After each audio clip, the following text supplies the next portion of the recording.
Padmesh media group द्वारा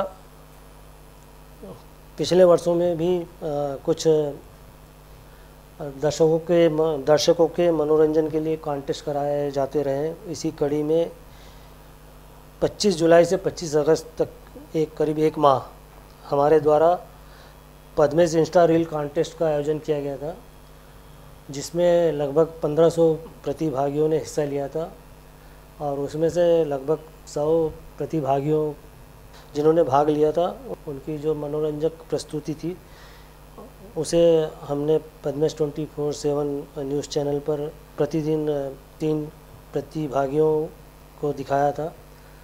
इस तरह से लगभग एक माह में हमने लगभग 90-93 प्रतिभागियों की प्रतिभा से आपको रूबरू कराया था। और इनमें से जो कॉन्टेस्ट में जिन लोगों ने भाग लिया था उनमें से हमने 3 प्रतिभागियों को विनर प्रथम द्वितीय तृतीय घोषित किया था। यह अवसर आ गया कि आज हम इन तीनों हमारे जो प्रतिभागी हैं जिन्होंने इस कॉन्टेस्ट को जीता है उनको हम आज यहाँ पे उनका सम्मान करते हुए उनका सम्मान करेंगे। इनमें से आज जो प्रथम आए थे बालाड निवासी लक्की मंडलवार, आपका स्वागत है और आपने जो ये कॉन्टेस्ट जीता उसके लिए बहुत बहुत बधाई। आपको कैसे पता चला ये कॉन्टेस्ट चल रहा है करके? एक्चुअली मैंने कॉन्टेस्ट के लिए पहले तो मैंने क्या इंस्टाग्राम यूज़ करते हैं हम लोग, तो मैंने इंस्टाग्राम यूज़ किया। उसमें मैंने देखा कि किसी की रील डली हुई थी, तो मैंने फिर चेक किया। उसमें लिखा था #पद्मेश इंस्टा कॉन्टेस्ट स्टार्ट है, जो अगस्त से चालू जुलाई से अगस्त तक का है। तो मैंने फिर देखा, मैंने फिर अपना रील पोस्ट किया, मैंने उसमें हैशटैग किया और कॉन्टेस्ट में पार्टिसिपेट किया सर। तो आपको लगता है कि आप इसमें चयन होने लायक मुझे ये आपकी प्रतिभागिता थी? मैंने ऐसा कुछ सोच के मैंने वीडियो अपलोड नहीं किया था मैंने। एक्चुअली मुझे सिर्फ पार्टिसिपेट करना था, लोगों से जुड़ना था अपने वीडियो के माध्यम से, कि ताकि वो मुझसे डांस सीखे, मेरे डांस को देखे और इंस्पायर हो कि आपको डांस करना चाहिए करके, फिटनेस के लिए डांस करना चाहिए। आपने कौन सा रील डाला था? डांस का? हाँ, मैंने डांस का डाला है और कॉमेडी वाला रील डाला है। तो आपको जब ये यहाँ से खबर आई होगी कि आपको चुना गया फर्स्ट प्राइज़ के लिए, तब कैसा लगा आपको? पहले तो मुझे पता नहीं था कि मेरा सिलेक्शन हो गया एक्चुअली, क्योंकि मैं बहुत कम जब क्लास लेते रहता हूँ, मैं फ़ोन काफ़ी कम यूज़ करता हूँ उस टाइम पर रील्स वगैरह के लिए। लेकिन जब मेरे को स्टूडेंट आए क्लास में, उनने बताया सर आपका रील दिखाया जा रहा है, आप फर्स्ट प्राइज़, तब मुझे मालूम चला कि मेरा फर्स्ट लगा है। तो मैं बहुत एक्साइटेड हुआ, बहुत खुश हुआ कि मेरा रील सिलेक्ट हुआ और मैं फर्स्ट सिलेक्ट हुआ करके। फिर मैंने खुद देखा, मैंने अपनी फैमिली को दिखाया कि मेरा सिलेक्शन हुआ है करके। तो आपकी फैमिली को भी अच्छा लगा? वही बहुत खुश हुए, बहुत खुश हुए। बहुत खुश। अच्छा, आपका पेशा क्या है ऐसे? सर देखिए, ऐसे तो मैं डांस टीचर ही हूँ, मैं डांस ही सिखाता हूँ। मैंने उसी को फॉलो किया, पहले मेरा पैशन था, लेकिन मैंने फिर उसी को एज ए कैरियर फॉलो किया कि मुझे इसी में आगे बढ़ना है करके। तो डांस का बालाड में सीखा आपने? यस सर, मैंने बालाट में डांस। तो पढ़ाई कहाँ तक की आपने? सर मैं ग्रेजुएट हूँ। ग्रेजुएट है, तो फिर डांस में कैसे, मतलब नौकरी वोकरी कुछ नहीं करना, डांस में आ गए? एक्चुअली मैंने डांस स्टार्ट किया था ग्रेजुएट होने के बाद में। मैंने 1 साल डांस किया, मैंने 2 साल डांस किया कंटिन्यूसली। फिर मैंने बीच में छोड़ दिया था, मैंने कि शायद इसमें फ्यूचर नहीं करके मैंने जॉब स्टार्ट की। मैं भोपाल में जॉब किया मैंने। उसके बाद जॉब करने के बाद में मैं सेटिस्फाई नहीं था एक्चुअली उस जॉब से। मुझे लगा कि मुझे कुछ और करना चाहिए जिसमें मेरी सेटिस्फाई हो मुझसे। और फिर मैंने सोचा कि मेरी स्किल क्या है पहले। तो मेरा स्किल ये था कि मैं इस चीज़ को कर सकता हूँ अच्छे से, अगर मैं अच्छे से करूँ तो आगे बढ़ सकता हूँ। तो मैंने फिर डांस को एज ए करियर मैंने फिर चूज़ किया था। बालाघाट जिले में क्या स्कोप है डांस को लेके बच्चों में, और क्या मतलब दिखता है रुझान? और जैसे बाहर हम देखते हैं, जैसे टीवी में भी आते रहता है डांस प्रतियोगिता वगैरह, तो बालाघाट के बच्चे वहाँ क्यों नहीं पहुँच पा रहे? एक्चुअली देखिए, अभी जो है बालाघाट के बच्चे, पहले तो बच्चों से पहले पेरेंट्स को एक्टिव होना पड़ेगा बच्चों को लेकर के, ताकि वो ज़्यादा से ज़्यादा बच्चों को अपने फिटनेस के लिए, डांस के लिए भेजें। क्योंकि छोटे बच्चों को जब 5 साल से या 5 साल के जो बच्चे होते हैं उनको अगर 5 साल की एज से अगर आप क्लासेस भेजेंगे तो उनको एक्चुअली पता चलेगा कि डांस क्या होता है करके। अब बच्चे बड़े हो जाते हैं, उसके बाद उनको मालूम चलता है हमको डांस करना है करके। फिर वो सोचते हैं कि हम डायरेक्ट टीवी पे भेज दें बच्चों को। ऐसा नहीं होता, पॉसिबल नहीं है। बच्चों को शुरू से आपको भेजना पड़ेगा क्लासेस। तो हमारा तो मोटिव यही है कि बच्चों को आज ज़्यादा से ज़्यादा पेरेंट्स क्लासेस भेजें, वहाँ पे आके देखें कि हम लोग क्या सिखा रहे हैं, बच्चे क्या सीख रहे हैं, तो बच्चे फिर आगे। तो ठीक है, हमारी शुभकामनाएं आपको कि आपका डांस में अच्छा आप करें और यहाँ से बच्चों को थोड़ा आगे बढ़ाएं। ये आपका आपने जो पद्मेश 24/7 में जो इस कॉन्टेस्ट में भाग लिया उसके लिए आपको प्रथम स्थान के लिए चुना गया, इसके लिए आपको बहुत बहुत बधाई। और आप कुछ संदेश देना चाहते हो तो दे सकते हैं। मैं पद्मेश न्यूज़ वगैरह थैंक यू बोलना चाहूँगा कि जिन्होंने कॉन्टेस्ट स्टार्ट किया। इससे बालाघाट में जितने भी प्रतिभाशाली जो लोग हैं वो यहाँ पर भी क्या बोलते हैं अपनी रुचि दिखा सकते हैं सर। ठीक, धन्यवाद, शुभकामनाएं। अब आपको हम मिलवाते हैं हमारे पद्मेश इंस्टा रील कॉन्टेस्ट के दूसरे प्रतिभागी जिन्होंने द्वितीय स्थान प्राप्त किया है, दूसरा स्थान प्राप्त किया। और आपका नाम है अंकुर ठाकुर और इन्होंने अपने बेटे सौजन्य ठाकुर के नाम से चैनल बनाया है और आप कॉमेडी वीडियो बनाते हैं। हाँ, पति पत्नी के नोकझोंक के ऊपर। पति पत्नी के नोकझोंक के ऊपर। तो ये आइडिया आपको कहाँ से आया कि पति पत्नी के सर हम लोग की मैरिज हुई थी फर्स्ट लॉकडाउन में, जून 2020 में। तो उस समय घर में बैठे रहते थे खाली, तो दिन भर कुछ ना कुछ आइडिया आ जाता था दूसरों के वीडियो देख के। तो डेली आप डेली बनाते हैं? जब टाइम मिल जाए, रोज तो एक ना एक बना ही लेते हैं। मूड फ्रेश हो जाता है घर में, छोटे मोटे नोकझोंक होती रहती थी पहले, अब वो कम हो गई। तो आप लोगों की मतलब जो पारिवारिक लाइफ है, आपका विवाह कब हुआ? 2020 जून 2020, मतलब लॉकडाउन, फर्स्ट लॉकडाउन जब खुला था उस समय 25 लोगों की परमिशन थी, तब 25 लोगों में हुआ विवाह संपन्न। कहाँ हुआ आपका विवाह? नर्मदा नगर, बालाघाट में हुआ? बालाघाट। ससुराल बालाघाट की? नहीं, ससुराल मेरा यूपी था। तो ये आइडिया आप जो नोकझोंक करते थे उससे आया क्या? हाँ, वो हाँ?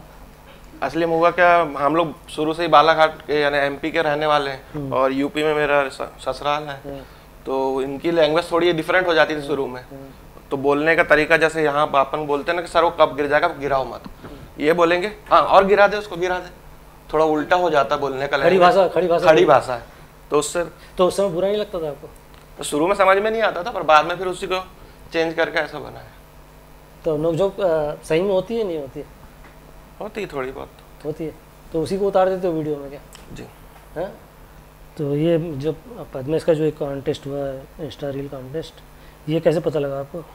सर मैं 2020 से कर रहा हूँ। 2020 में मेरी सेकंड रैंक लगी थी। कहाँ पे? इसी में, आपके पद्मेश में। अच्छा। उस समय आपका सिर्फ फर्स्ट विनर को दिए थे, उस समय भी सेकंड लगा था। अच्छा, तीनों को नहीं दिए, मतलब 3 नहीं किए थे, सिंगल किए थे विनर? सिंगल विनर था। आपका सेकंड लगा था उसमें? हाँ। तो आप वॉच करते रहते होंगे फिर पद्मेश? हाँ, देखते रहते। तो चलिए, आपको बहुत बहुत शुभकामनाएं और आप इसी तरह से नोकझोंक करते रहें। और बहुत बहुत बधाई। और आप कुछ कहना चाहेंगे इस प्रतियोगिता को लेकर? सर ये आपने जो कंपटीशन किए हैं, करवाए हैं, बहुत बढ़िया है। पर मैं चाहूँगा इसको ना आप थोड़ा सीजनल करें, जैसे दिवाली आ रही उस समय भी एक आध निकालें, तो साल में आने हर 3-4 महीने गैप में होता रहेगा, तो इंटरेक्ट बना रहेगा, तो अच्छा लगेगा और लोगों को भी बढ़िया चांस मिलेगा टीवी पे आने का। ठीक है, आपको बहुत बहुत थैंक यू। बधाई। पद्मेश इंस्टा रील कॉन्टेस्ट के अब हम तीसरे विजेता छविलाल भलावी जी से आपका परिचय कराते हैं। आपको बधाई। आपने जो तृतीय पुरस्कार यहाँ पर इस कॉन्टेस्ट में विनर रहे आप, उसके लिए बहुत बहुत शुभकामनाएं। Thank you. आप एक आदिवासी क्षेत्र बिरसा क्षेत्र से मानेगांव, छोटे गांव से आते हैं? हाँ सर। और आपने वहाँ से इस प्रतियोगिता में भाग लिया? हाँ सर। मूल रूप से आप पेंटर है? हाँ सर, पेंटिंग में मतलब कई प्रकार के पेंटिंग्स में इंटरेस्टेड हूँ, मतलब रंगोली हुआ, मेहंदी। तो कलर से पेंटिंग करते हैं कैसे? कलर से भी सर। कलर से भी? और? हाँ सर, कलर से, पेंसिल से, रंगोली से भी मतलब। तो आपको ये कॉन्टेस्ट के बारे में कैसे पता चला? सर मुझे पता चला इंस्टा के थ्रू। हाँ सर, मैं मतलब पद्मेश न्यूज़ चैनल आप लोगों से जुड़ा हूँ 3 साल से सर, पिछले 3 साल से। तो मैं देखते रहता हूँ जो भी अपडेट मिलता है इस न्यूज़ चैनल से, तो मैं मतलब विजिट करते रहता हूँ। इसके पहले जो एक प्रतियोगिता हुई थी उसमें ही भाग लिए थे क्या? उसमें नहीं ले पाया था सर। नहीं ले पाया था? हाँ। तो मुझे ऐसा लगा कि कुछ ऐसा ऑफ़र मिला है तो हमको फ़ायदा उठाना चाहिए। तो फिर मैं सोचा कि जुड़ता हूँ मैं भी, और कुछ रील्स, कुछ आर्ट वर्क उसमें शेयर किया सर। फिर अभी जो आपको जो तीसरा प्राइज़ मिला वो किस पे मिला, कौन सी? सर मैं बनाया था एक तो बिरसा मॉडल स्कूल में रंगोली बनाया था सर, इंडिपेंडेंस डे में, बहुत अच्छी रंगोली थी, वो सिलेक्ट हुई थी। और एक बनाया था मैं अभी जो राष्ट्रपति जी जो बने हैं मुर्मू मैम, उनकी मेहंदी से बनाया था सर। अच्छा। हाँ, पेपर में, तो वो अच्छा लगा था शायद, तो वो सिलेक्ट हुआ था। तो मुझे मौका मिला सर फिर विनर होने का। तो आप जैसे छोटे से गांव में रहते हैं आप, माने गांव में? हाँ हाँ सर। है ना, तो वहाँ पे तो इसका कोई स्कोप होगा नहीं, तो नहीं, वहाँ पर तो ज़्यादा कुछ समझ में वहाँ नहीं से आता बाहर है। क्यों नहीं निकलते फिर?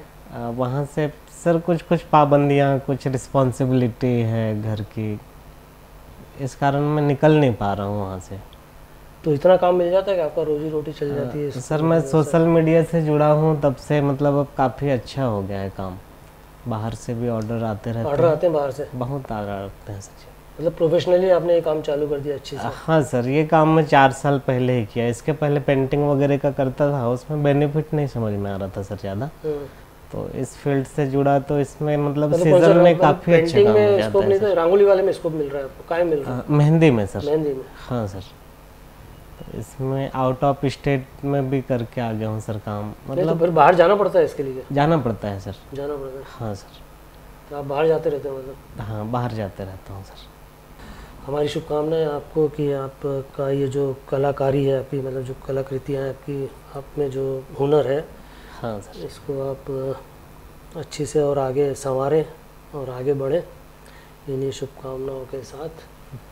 Thank you so much sir. Padmesh का ये इंस्टा रील कॉन्टेस्ट में विजयी होने पर बहुत बहुत शुभकामनाएं, बधाई। Thank you so much sir. और इस प्रतियोगिता के बारे में कुछ कहना चाहें तो दोस्त? पद्मेश न्यूज़ चैनल वालों का ये सबसे अच्छा, और मतलब खोजने के लिए हुनर को ये कॉन्टेस्ट चलाए थे सर। इसमें काफ़ी लोगों ने पार्टिसिपेट किया सर। एक मौका मिल रहा था कि कला है अंदर, तो उसको बाहर निकाला जाए सर। तो छबीराम भलावी जी, बहुत बहुत शुभकामनाएं। Thank you so much sir. Thank you so much. इस तरह से तीनों प्रतिभागी लोगों को हमने आज पुरस्कार से सम्मानित किया, और हमारी इस प्रतियोगिता को अच्छा खासा व्यूवर्स द्वारा प्रतिसाद दिया गया। इंस्टाग्राम में अच्छी खासी व्यूवर्स थे, और ऐसी प्रतियोगिताएं हमने पूर्व में भी की है और भविष्य में भी कोशिश करेंगे कि और कुछ नया करें और इस तरह की प्रतियोगिताएं करें, ताकि दर्शकों का मनोरंजन तो हो ही, और लेकिन हमारा इसमें उद्देश्य ये है कि जो हमारे ज़िले के जो युवा वर्ग है या जो जन समूह है, उनकी जो एक कलाकृतियाँ हैं या उनमें जो खूबियाँ हैं, उनके जो विज़न है, वो हमारे इस पद्मेश चैनल के माध्यम से आप सबके समक्ष आए, और उन्हें इस माध्यम से यदि आगे बढ़ने का मौका मिलता है तो हमें ज़रूर खुशी होगी। और हम चाहते हैं कि उनकी प्रतिभाएं इस माध्यम से निखरे और आगे बढ़े। इसी उद्देश्य को लेकर हम ये प्रतियोगिता लगातार आयोजित कर रहे हैं, और इसमें आप सबकी सहभागिता के लिए हम आप सबको बहुत बहुत बधाई देते हैं, शुभकामनाएं देते हैं, और उम्मीद रखते हैं कि आप इसी तरह पद्मेश 24/7 से जुड़े रहेंगे और हमें कुछ नए नए सुझाव देंगे। इसके लिए आप हमारा पद्मेश 24/7 की साइट पे जाके हमें सुझाव भी दे सकते हैं, जिन पर हम अमल करने की कोशिश करेंगे। इन्हीं बातों के साथ नमस्कार।